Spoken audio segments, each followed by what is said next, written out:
আমার কাছে মনে হয় সংসার একটি স্যাক্রিফাইসের জায়গা। যদি স্বামী স্ত্রী দুইজনকে স্যাক্রিফাইস করে দুইজনের কাজগুলোকে দুইজনে ভাগ করে নিয়ে একসাথে করে তাহলেই সংসার সুখের হয়। গুড মর্নিং সবাইকে। আবার আমার ডিউটি শুরু হয়ে গেল। গত 2 দিন তো বাড়িতে ছিলাম, রান্না বান্না প্যারা ছিল না। গত রাতে বাসায় এসেছি। আর আজ থেকে যেহেতু বরের অফিস খোলা, সকালে উঠে রান্না বান্না করেছি, কাচকি মাছ ভুনা করেছি আর সাথে মুসুরির ডাল করেছি। আসলে ফ্রিজে তেমন কাঁচা বাজার কিছুই নাই, তাই এতটুকুই রান্না করলাম দুপুরের জন্য। আর সকালে খাবো হচ্ছে শাশুড়ি আসার সময় দুধের ক্ষীর আর সাথে একটু দই দিয়ে দিয়েছিল, সেটা দিয়ে নাস্তা করব। ওর বাবাকে হচ্ছে সকালবেলা মুড়ি আর দই দিয়ে দিলাম। ওর বাবা খাবার খেয়ে অফিসে চলে গেলে তারপর আমার খাবারটা নিয়ে বসলাম। দই মুড়ি তো আমার অনেক বেশি পছন্দের একটা খাবার। আমরা এইসব দিয়ে সকালে খাবার খেলেও আমার ছেলে শুধু রুটি খাবে, মানে ভাতও খাবে না আর এইসব মিষ্টি জিনিস খাবে না। তাই ওর জন্য একটা চাপড়ি ভেজে দিলাম ডিম দিয়ে, সাথে একটু টমেটো সস দিয়ে রোল করে দিব। আর এই খাবারটা আমার ছেলের অনেক পছন্দ, এটা দিয়ে ও হচ্ছে সকালের নাস্তা করলো। আর তারপর বড় মাছ ভাজি করে নিতেছি, যেহেতু আজকে ছোট মাছ রান্না করেছি, বাবু তো ছোট মাছ খেতে পারবে না। কয়েক পিস বড় মাছ ভাজি করে নিতেছি। আর মাছ ভাজি করে তারপর যেতে হবে বাজারে, মানে কাঁচা বাজার করার জন্য। বাবুর বাবা আসার সময় মাছ বাজার করে নিয়ে আসবে। তো মাছ বাজার আর কাঁচা বাজার একসাথে করতে গেলে ওর অনেক কষ্ট হয়ে যাবে, তাই আমি ভাবলাম নিচে থেকে কাঁচা বাজার করে নিয়ে আসি। বাবুকে নিয়ে বাইরে এসেছি, দেখি নিচে ট্রেন দাঁড়িয়ে আছে। আর আমার ছেলে তো ট্রেন দেখলে অনেক বেশি খুশি হয়।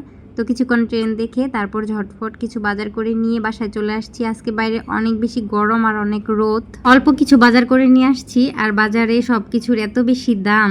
যাই হোক, নিয়েছিলাম লাল শাক ডাঁটা, তারপর হচ্ছে ধনে পাতা, তারপর বাবুর জন্য গাজর, পটল, আর এগুলাকে কি বলে জানি, ধুন্দল আর কি। ছোট মাছ দিয়ে খেতে ভালো লাগে। আর তারপর নিয়েছিলাম মূলা শাক। মূলা শাকটা তেমন আমি খাই না, মানে শাকটা ফেলে দেবো, শুধু নিচের ওই যে ছোট ছোট মূলা, ওইগুলো ছোট মাছ দিয়ে রান্না করলে আমার বেশি ভালো লাগে। সাথে একটা লাউ আর লেবু নেওয়া হয়েছিল। আর এখন অনেক গরম লাগতেছে, ফ্রিজে দেখি জুস আছে, বের করে মা আর ছেলে বসে বসে একটু ঠান্ডা ঠান্ডা জুস খেয়ে নিলাম এখন। আর খেতে খেতে দুপুরও হয়ে গেছে, দুপুরের খাবার খেতে হবে। বাবুকে আগে খাইয়ে দিলাম ডাল আর মাছ ভাজি দিয়ে। আর বাবুর খাওয়া হয়ে গেলে তারপর হচ্ছে আমি খাবো। আজকে ছোট কাচকি মাছ ভুনাটা অনেক বেশি মজা হয়েছিল। ছোট মাছ বলতে আমার অনেক বেশি পছন্দ। কে কে ছোট মাছ পছন্দ করেন অবশ্যই কিন্তু কমেন্ট করে জানাবেন। আর সাথে ছিল পাতলা ডাল। খাওয়া দাওয়া শেষ করে বাবুকে ঘুম পাড়িয়ে দিয়েছিলাম। আর এখন সন্ধ্যা লেগে গেছে, অনেক পরে বাবু ঘুম থেকে উঠে গেছে। বিকেল হলেই আমার একটা চিন্তা ঘুরপাক খায় শুধু, যে বাবুকে কি নাস্তা দিব বিকেলে। এটা মনে হয় সব মায়েদেরই চিন্তা হয়।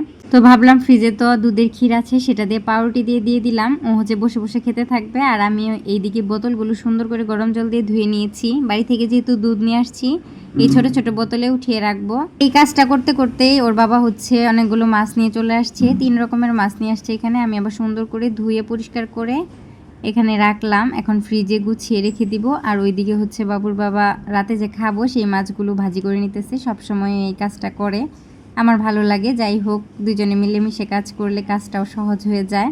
আমি এইদিকে মাছগুলো সব গুছিয়ে নিলাম আর ওর বাবা মাছ ভেজে নিল। এখন রাতের খাবার খাবো। রাতের খাবারটা আজকে বেশ মজার ছিল, পেঁপে ভর্তা আর সাথে কাচকি মাছ ভুনা, সাথে হচ্ছে মাছ ভাজি, সাথে পেঁয়াজ ভাজি করেছি একটু। যাই হোক, আজকের ভিডিওটা এই পর্যন্তই। ভিডিওটি ভালো লাগলে আমার চ্যানেলটিকে সাবস্ক্রাইব করে আমার পাশেই থাকবেন পরবর্তী ভিডিও দেখার জন্য।